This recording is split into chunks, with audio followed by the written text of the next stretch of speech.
This train number 146.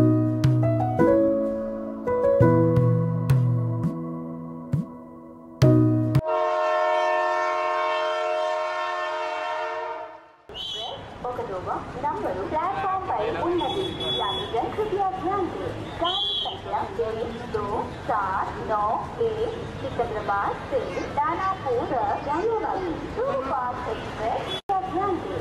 गाड़ी संख्या 12791।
ঈদ যায়, ঈদ আসে, কিন্তু সেই ঈদ কখনোই তাদের জন্য উৎসব হয়ে ওঠে না।